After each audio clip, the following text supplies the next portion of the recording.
So hello guys, how are you all? And I hope you all are fine. So myself Ayush Gupta, your Google Cloud Facilitator. So I guess you all should have completed your GenAI game. That game should have been completed, and we have said that we'll be announcing the second course, and now we'll be starting the second course, which is mentioned in that email that you all have received. I'll show you guys the email. So here you can see in the email we have done this generative AI arcade game. Now we'll be doing Google Cloud Computing Foundation (GCCF). So when will be you all have redeemed this by using this code. So to visit, you can just simply open uh, Google Skill Boost. You can search this, open this website, and in this you can find this Google Cloud Computing Foundation over here. It should be over here only, or else you can do when you will be going to like opening this page, you can just simply type cloudskillboost.google slash journeys slash 36. You can use this URL so that you can directly open this Google Cloud Computing Foundation. So as you can see in this, we have to do around 1 2 3 4 5 6 7 8 8 total courses are 8 total files are there we have to complete, in which this takes it says it takes 1 day 1 day 5 hours 4 hours 7 hours 7 hours. It's not like that. You can just complete these all in 1 to 2 hours if you know how to complete it in the correct manner. It's the time is 1 day because there are a lot of videos in this. So like if I'll just show you guys what's there. So like here is, like you can see, course 1. In this we have introduction, videos. In this we have around videos, lab, video lab. So it's basically like that. In you guys can complete it in a way faster, as there are a lot of labs. In this you can see there are 6 videos, there are 11 videos, so that takes time. If you want to learn all of these, you can learn here, and I'll be teaching you guys what all is covered in these all videos in a short manner. And the labs will be doing in the practical session, which will be taking to like on the day we'll be announcing this. So in the practical classes, we'll show you how to do the labs, we'll help you complete the labs. Here you can see there are 2 labs, here you can see there are 4 labs, and these all. Okay, so these many total labs you have to complete, and after that, when we'll just complete it, we can see here on the left hand side there are all these introduction videos. There are some documents also in the end. You can see demonstrate your compatibilities here. So we can see in these things. So let's start with GCCF Foundation. So it's Google Cloud Computing Foundation. So in this, what we all will be learning, that we'll be learning. So in this we'll be learning first, so what's cloud anyway. Then start with a solid platform. Then will be use Google Cloud to build your apps. Then fourth will be where do I store the stuff. Fifth will be there's an API for that. Sixth will be you can't secure the cloud, right? 7, it helps to network. 8, keep an eye on things. 9, you have to the data, but what are you doing with it? And 10th, let's do machine work. So in the course objective we'll be finding, so what's the Google Cloud anyway. So this will be identify what the cloud is and the effect it's had on the both technology and business. Then we'll start with the solid platform. Here we'll be interacting with the Google Cloud. Then we'll be having how to use Google Cloud to build our apps. So in this we can find the leverage of Google Cloud resources, serverless managed service to build application. So these all will be our course objectives.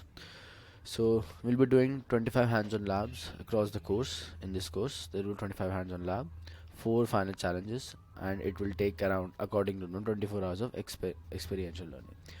So we'll be doing this, and you can, here it is saying that access to a set of resource in a clean environment, this required permission, credits provided by Google.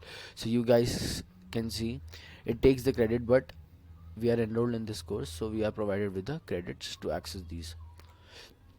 So while after completing like this GCCF, you'll be getting 4 cloud skill badges. The first will be badge for create and manage cloud resource, second will be this, third will be this, and fourth will be this. So these 4 badges you will be getting after this whole GCCF course. So the first, let's start with what is cloud computing. So cloud computing is a way of using information technology that has these 5 equally important traits. So in this cloud computing, customers get computing resources that are on demand and self-service. In this, customers get access to those resources over the internet from anywhere. So yes, we know that if using Google Cloud, we can access our resources over the internet from wherever we have like internet connection. Third, the provider of those resources allocates them to users out of that pool. Fourth, the resources are elastic, which means they can increase and decrease as needed. And fifth, customer pay only for what they use or reserve as they go. Yes, whatever we take from the Google Cloud or whatever thing we need to use, we can just pay for that particular thing only. No need to pay for all of the other things. So what is the history of cloud computing? So in the first wave there were co-location. So in the co-location, then the second wave was virtualized data center, where we have started using virtualized data centers, virtually accessing them. And the third wave now is container based architecture. So data centers approximately consume 2% of the world's electricity, as Google have used the resources in a very efficient manner. The cloud service offerings are IaaS, infrastructure as a service, and PaaS, platform as a service. So what is IaaS, infrastructure as a service? So it provides raw compute, it provides storage, and it provides network capabilities. And what is PaaS? PaaS offers us library which gets interlinked with the other things. So what are the payment methods for IaaS and PaaS? So in IaaS, we pay for what they allocate. So we pay for the particular allocation what we are given. And in PaaS, we pay for what they use. We only pay for the particular that they use. So how that cloud computing got evolved? Evolution takes place by manage resources, manage service, and now we can do it more quickly and more reliably. So now in cloud computing, in this wave, we are able to do more quickly and more reliably. So, and it's serverless, that allows developer to concentrate on the code and no infrastructure management needed. Yes, if it's serverless, if it will be it will not be serverless, then we have to manage all the servers, connection, and all this. So there is an infrastructure to keep all those things, and then management team so to manage them. So now it's serverless, so no need for infrastructure management. And what about SaaS, software as a service? So what's that? So SaaS is kind of a third thing, like in which we have like IaaS, PaaS, and third is SaaS, in which we use the software as a service. So what is the Google Cloud infrastructure? The first basic structure is networking and security. Then after that we have compute, storage, and on the top we have big data and ML products. So the Google Cloud Computing Services contains these main 5 things: compute engine, Google Kubernetes engine, app engine, cloud functions, and cloud run. So we'll be learning about all these things later on. So first, what are the Google Cloud Storage Services? As we know, there are cloud storage, Google Cloud you might have used, Cloud SQL, in which we can use the SQL commands and all, Cloud Spanner, Cloud Bigtable, and Firestore. These are the databases without SQL, and these are the relation databases. So a robust big data and ML product line. What are there in Google Cloud also? Google Storage, Dataproc, Cloud Bigtable, BigQuery, Dataflow, Firestore, PubSub, Looker, Cloud Spanner, AutoML, and Vertex AI. So where are the locations of the infrastructure? So basically Google have placed their main locations from which you guys can connect to the networks, as you guys have played some games or something like that. So we basically, our network gets pinged to Asia server because it's much closer than our location, so the ping is very less and it's very fast. So the main infrastructure locations are North America, South America, Europe, Asia and Australia, where Google is having their locations. So there are also zones. So under the main locations, like under Asia, there will be several other things. Like you can see here in the Europe. So the virtual machine, where you will be accessing a virtual machine or like making a virtual machine. So it will be accessing through different zones, and it will see like which zone is near your place. Like here the West 2A, West 2B, West 2C. There will be a East 1, East 2, East 3. So it will access from the nearest zone so that the resource works faster. So the objective here is we'll explore the Google Cloud Console. We'll examine how projects are basis for enabling and using Google Cloud services. We'll identify how billing works in Google Cloud. We'll install and configure the Cloud SDK. We'll recognize the different uses cases for using Cloud Shell and the Cloud Shell code editor. We'll explore how API works, and we'll manage Google Cloud services from a mobile device. How we can manage the Google Cloud services using a mobile device. So here we can see the agenda for this will be the Google Cloud Console, understanding the projects, Google Cloud billing, install and configure the Cloud SDK, Cloud Shell. There will be a lab that will be give you a tour of Google Cloud hands-on lab, which we have completed already. Then second lab will be getting started with Cloud Shell and GC Cloud, and then Google Cloud APIs, the Cloud Mobile app, quiz and summary. So we can interact with Google Cloud in 4 ways. First, Google Cloud Console. Second, Cloud SDK and Cloud Shell. Third, APIs. Fourth, Cloud Mobile app. So the Google Cloud Console provides web-based interaction. As you can see there, the website is mentioned. You can use that to go console.cloud.google.com. So I'll just show you guys how it looks. So here you can see it's console.cloud.google.com. So this will be the first page you can see when you log in through your account. You can see here. So this is the GUI, the GUI, graphical user interface of the Google Cloud Console. You can see here, you can click on the navigation menu. You'll find all this cloud review, API services, admin, marketplace, all those things will be here.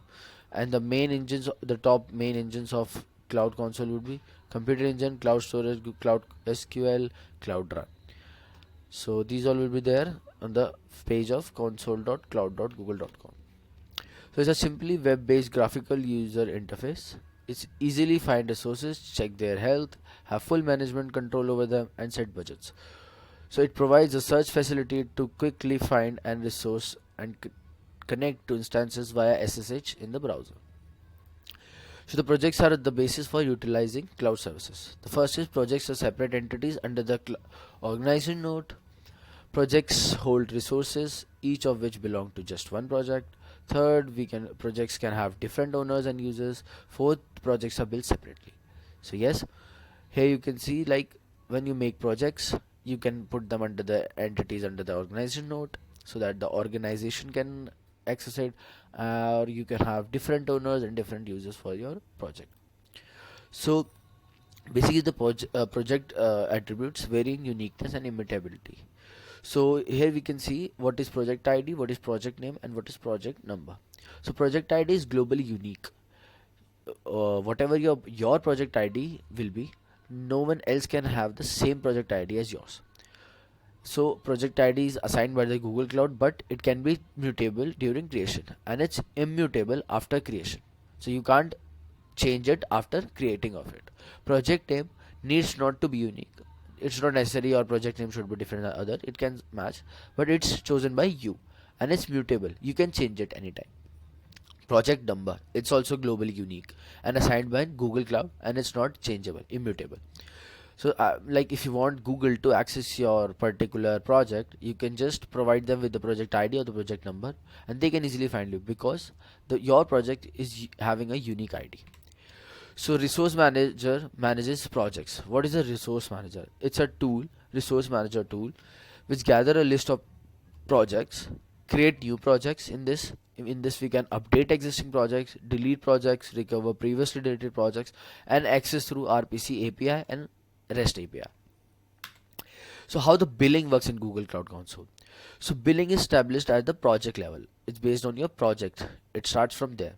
And a billing account can be linked to 0 projects or more projects. With the help of a single account, we can do this. Billing accounts are charged automatically and invoiced every month or at every threshold limit. So the billing will automatically be done with the help of the Cloud Console. And billing sub accounts can be used to separate billing by projects. You can do this also in Google Cloud Console. So Cloud SDK is a collection of command line tools. In this we get set of tools to manage resources and application hosted on Google Cloud. It includes GC Cloud CLI. It's a client, Google Cloud client, that provides the main command line interface for Google Cloud products and services. GCUtil provides access to cloud storage from command line. BQ, a command line tool for BigQuery. So how to install Cloud SDK? In this we can see they have already opened the Google Cloud Console, in which we can go to products.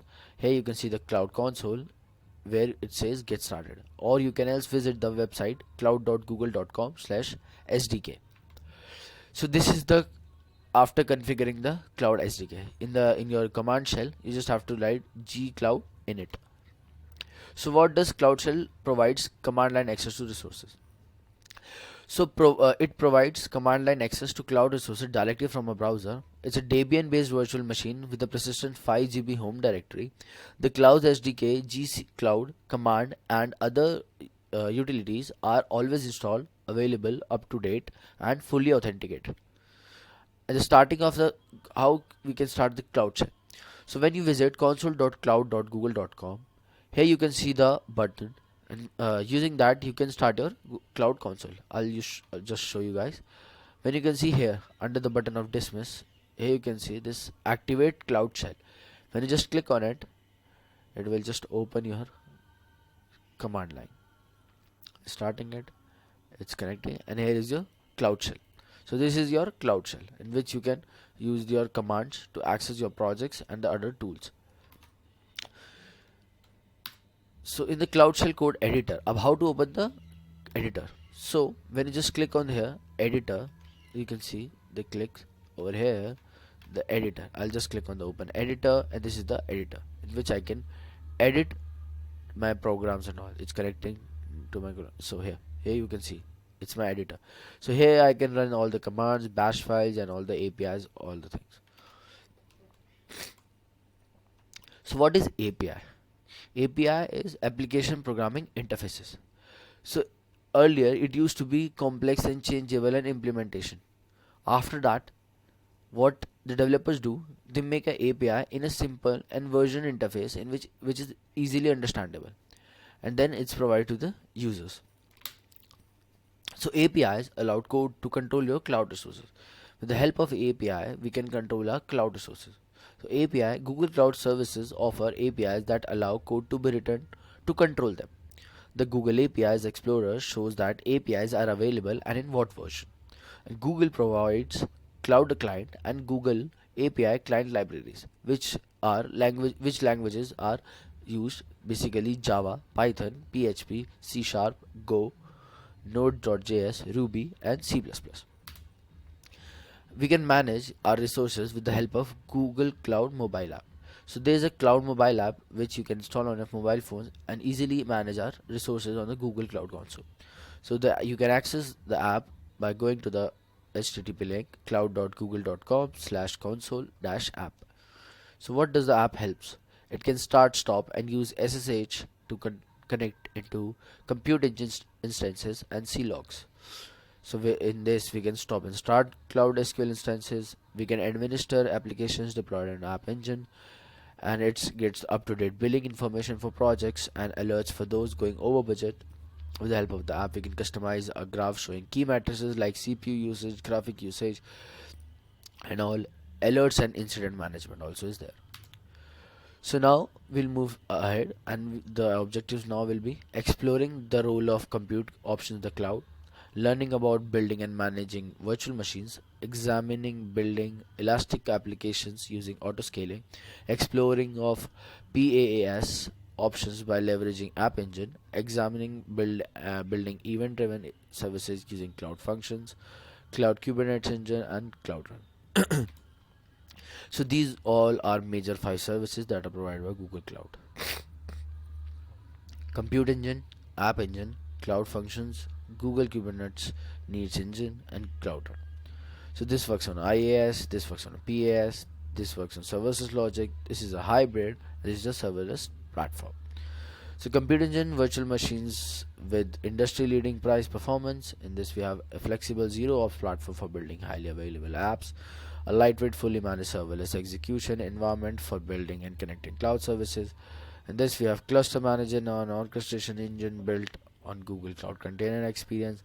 In this we have a fully managed serverless platform for developing and deploying scalable container application. So what is Compute Engine? A Compute Engine has no upfront investment. There are thousands of virtual CPUs that we can run on a system that's designed to be fast and offer consistent performance. Each virtual machine contains the power and functionality of a full-fledged operating system. So with the help of this, we can provide n number of n number of CPUs. We can assign n number of memory and CPUs to the operating system in the virtual machine by using Compute Engine, and it runs any computing workloads such as web server hosting, application hosting, and other application on the backend. Virtual machine instances are flexible resources. Virtual machine can be created via the Google Cloud Console or the Cloud Command Line tool. Virtual machine can run Linux and Windows Server images or any customized version of these images. We can build and run images of other operating system and flexibly reconfigure virtual machines. So VMs can be auto-scaled to meet demand using of auto-scaling for resilient scalable application, so that big VMs for memory and compute intensive application. So in this it works if firstly we can provide like n number of, we can increase our CPUs and all, so that to provide a project, or else what it does, automatically compute how much memory is needed and it provides it that much amount of memory. So App Engine interface with many development tools. So here we can see the language library frameworks. The frameworks it covers are Eclipse, IntelliJ, Maven, Git, Jenkins, and PyCharm. All the built-in services are NoSQL database data stores, health checks, memcache, application logging, load balancing, user authentication, APIs. It offers software development kit SDKs. So each SDK includes APIs, libraries, sandbox environment, development tools. So there are two types of App Engine environments: standard and flexible. So the standard App Engine runs pre-configured containers, which are persistent storage with queries, sorting, and transactions. It's an automatic scaling and load balancing. They are asynchronous task queues for performing work outside the scope of a request. And in this, scheduled tasks for triggering events at specific times or regular intervals. We can schedule some task which we want to do, which can trigger at a specific time or a regular interval of a particular time. Integration with other cloud services and APIs. So the standard environment workflow is: first we develop a web app and test it locally. Then we deploy the App Engine with SDK. Then the App Engine scales and services the app. And what is App Engine? Flexible environment uses. So it uses custom containers. Instances are health checked, healed, and co-located. Critical backward compatible updates are automatically applied to the underlying operating system. VM instances are automatically located by geographical region according to the setting in your project, and the VM instances are restarted on a weekly basis. So it restarts on the weekly automatically after a week, or we can just put it how much weeks we can do that. So the flexible environmental features are microservices, authorization, SQL and NoSQL databases, traffic splitting, logging, search, versioning, security scanning, memcache, content delivery network. So what are the advantages of flexible environment? So in this we can take advantage of configuration and libraries while focusing on writing the code. We can customize the runtime and an operating system of our virtual machine. The standard runtime includes Python, Java, Go, Node.js, PHP, .NET, and Ruby. And in this, we can customize our or provide runtimes by supplying a custom Docker image or Docker file. So let's just compare both the App Engine environments, the standard environment and the flexible environment. So in the basis of instant startup, standard environment takes seconds. There is no SSH access. We can't write on the local disk. Sometimes runtimes have read and write access to the temporary directory. For certain languages it supports third-party binaries. Via App Engine services, we can do the network access. Pricing model is after free tier usage, we pay per instance class with automatic shutdown. But the flexible environment takes some minutes to start, but it provides SSH access. It provides ephemeral disk initialized on each VM startup. It provides support for third-party binaries, for network access, and in this we have to pay for resource allocation for per hour, and there is no automatic shutdown in this. So integrated cloud function handle application events. So here we can see we are integrating a function which we can convert the format, we can convert the thumbnail size and store new files. So the cloud function integrates when we provide some data, so it can convert the format, it can convert the thumbnail of the size, and it can store new files. So cloud function allows your code to respond to events. Lightweight, event-based, asynchronous compute solution. It allows you to create small single-purpose functions that respond to cloud events without the need to manage a server or a runtime environment. We can use these functions to construct applications from bit-sized business logic and connect and extend cloud services. Build to the nearest 100 millisecond and only while your code is running, written in JavaScript, Python, or Go, and execute in a managed node.js environment on Google Cloud. So the containers group provides the dependency, and we can group our containers, which can make an invisible box around your code and its dependencies. It can has a limited access to its own partition of the file system and hardware. It only requires a few system calls to create and start as quickly as a process, and it only needs OS kernel that basically supports the container and the container runtime on each host. It scales like PAS but gives nearly the same flexibility as IaaS. So what is Kubernetes? So it is a container or orchestration tool to simplify the management of containerized environments. It can be installed on a group of our own managed servers, or we can use them on the hosted service provided by the Google Cloud. Kubernetes lets us install the system on local servers in the cloud. We can manage the container networking and data storage. We can deploy our own rollouts and rollbacks. We can monitor and manage container and host health. So in this, we'll learn about the managed serverless computing with Cloud Run. So the Cloud Run is managed serverless computing. It works on serverless. It's a managed compute platform that can run stateless containers. It's a serverless, removing the need for infrastructure management. It builds on Knight and Open API and runtime environment built on Kubernetes. And it can automatically scale up and scale down from zero almost instantaneously, charging only for the resources used. Google Cloud Run workflow is the three-step process. In this, first we write our own code, provide it with our own source code, and listens on a port and accepts the request.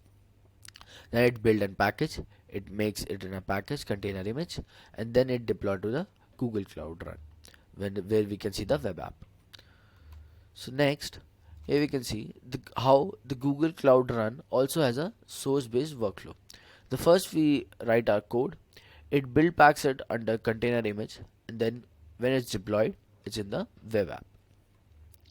So Cloud Run handles HTTPS serving for you. So when we can also ask them like what are the securities that they provide. So they provide the security. We don't need to like worry about the security, as when we host it on Cloud Run, it default provides with its own domain, which is .run.app or we can provide it with our custom domain, your dot domain.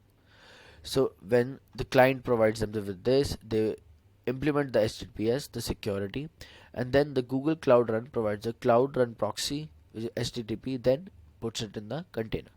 So it's already safe. Cloud Run can run any binary. So the binaries that can be run in source code, system packages, library dependency, runtimes, which are Linux 64-bit, and it all can be combined under the container image. So that's all, I guess. So these all were the things that we'll be covering in this first module. So this module provides you with all like basic structure of the Google Cloud. It shows you how the Cloud Shell looks, what are the things that Cloud Console provides, the Cloud Shell, how you can activate all the services they provide. Here you can see the Kubernetes engine, cloud storage, compute engine, all the things. Here you can see. So after completing all, like after listening to this session, you can just start your quiz. This you can start your learning path. It will be saying start learning path, and we'll be helping you guys in the practical session only how to complete these labs. These lab will be doing with you guys only and help you guys to complete this lab. So thank you all for listening to me. So this was this all was for today. So have a nice day.